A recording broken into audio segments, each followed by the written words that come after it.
Untuk mendaftar kursus, klik pada Course Registration. Masukkan nombor pelajar dan kad laluan, kemudian login.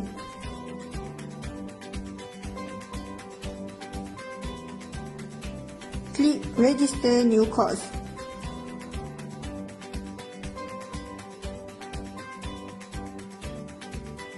Di sini akan terpapar semua kursus yang perlu didaftar pada semester ini. Klik Display Group.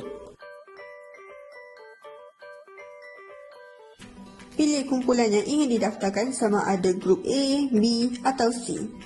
Pastikan kod grup anda adalah tepat sebelum mendaftar. Klik Register pada grup yang ingin didaftar, kemudian klik OK. Selepas anda berjaya mendaftar kursus tersebut, akan keluar notifikasi seperti berikut. Kursus yang telah didaftar akan dipaparkan di sini. Setelah selesai mendaftar ke semua kursus untuk semester tersebut, print slip sebagai bukti pendaftaran kursus telah dibuat. Untuk kursus elektif, anda boleh mengubah kursus sedia ada kepada kursus lain. Caranya, klik Change Elective.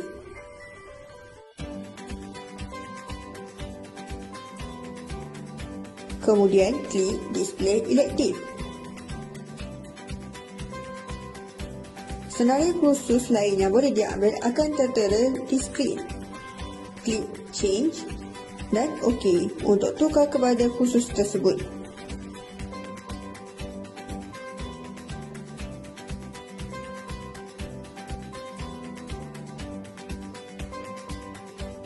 Jika anda ingin menukar kumpulan setelah mendaftar kursus, klik Change Group.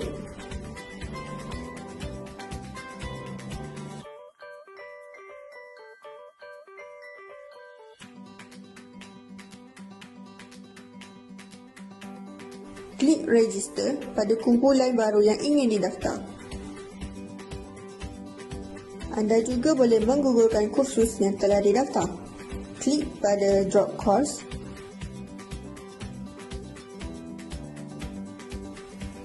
Dan klik Drop.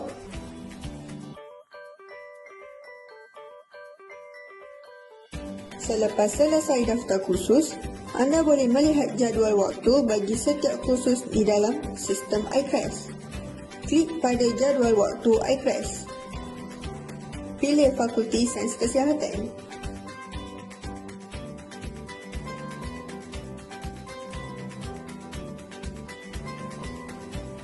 Dan klik Submit. Kemudian, pilih kursus anda. Selepas itu, akan tertera jadual masa dan tempat kuliah bagi kursus tersebut. Kegagalan mendaftar kursus pada masa yang ditetapkan akan mengakibatkan anda mendapat status gugur taraf. Jadi, pastikan anda mendaftar kursus pada masa yang ditetapkan.